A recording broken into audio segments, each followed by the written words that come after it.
are leaving from Bangkok and moving towards Surat Thani. From where we will go to Koh Samui.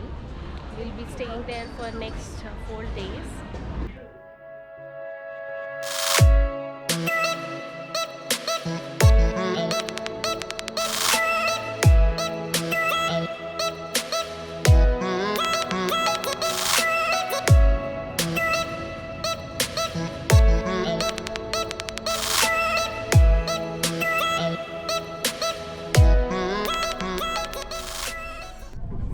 Finally landed in Surat Thani now, and from there we've taken a bus which will take us halfway towards Koh Samui.